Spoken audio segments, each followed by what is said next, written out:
Hello guys, আমি জ্যোৎস্না। মাছের একটা লোভনীয় রেসিপি নিয়ে আজকের এপিসোডটা আমি স্টার্ট করছি। রেসিপিটা পুরোটা দেখার জন্য আপনাদের সকলের কাছে আমার অনুরোধ রইল।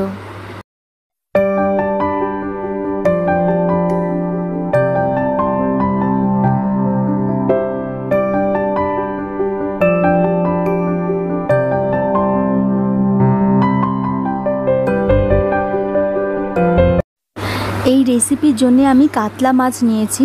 কাতলা মাছটা ভালো করে ধুয়ে নিয়েছি। এবার নুন হলুদ মাখিয়ে লাল লাল করে ভেজে নেব।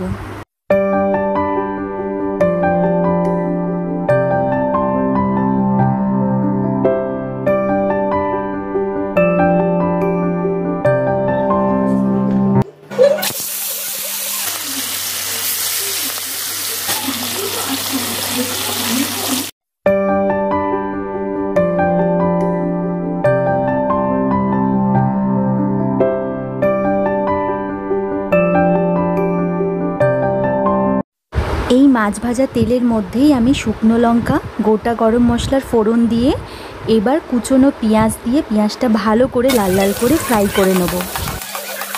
পেঁয়াজটা ফ্রাই করার সময় আমি সামান্য পরিমাণ চিনি আর সামান্য পরিমাণ নুন দিয়ে দিলাম। পেঁয়াজটা খুব ভালোভাবে লাল লাল করে ফ্রাই হয়ে গেছে। এবার এর মধ্যে আমি পেঁয়াজ বাটা দিয়ে এই পেঁয়াজ বাটাটা ভালো করে কষিয়ে নেব, যতক্ষণ পর্যন্ত পেঁয়াজের জলটা শুকিয়ে পেঁয়াজের ওপর তেলটা না ছেড়ে দেয়।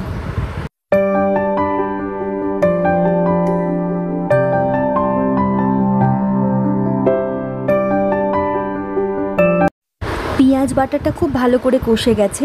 এবার এর মধ্যে আমি আদা রসুন বাটা দিয়ে আরও 5 মিনিটের জন্য কষিয়ে নেব।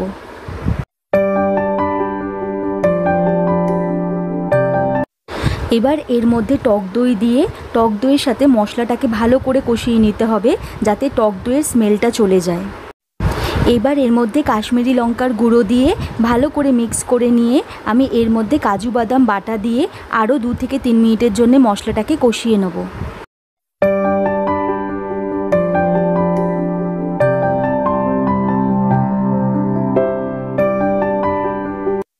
মশলাটা খুব ভালো করে কষা হয়ে গেছে। এবার এর মধ্যে আমি 1 কাপ ঠান্ডা দুধ দিয়ে ভালো করে মিক্স করে নিয়ে আরও 10 মিনিটের জন্য আমি কুক করে নেব। এই রেসিপির জন্য আমি একটা জায়ফল নিয়েছি। জায়ফলটা আমি হাফ করে সেই হাফ জায়ফলটা আমি পেস্ট করে নেব। অন্যদিকে মাছের গ্রেভিটা খুব ভালোভাবে রেডি হয়ে গেছে। এবার এর মধ্যে আমি পরিমাণ মতো নুন দিয়ে ভালো করে মিক্স করে নিয়ে ভাজা মাছগুলো দিয়ে আরও 2 মিনিটের জন্য ফুটিয়ে নেব।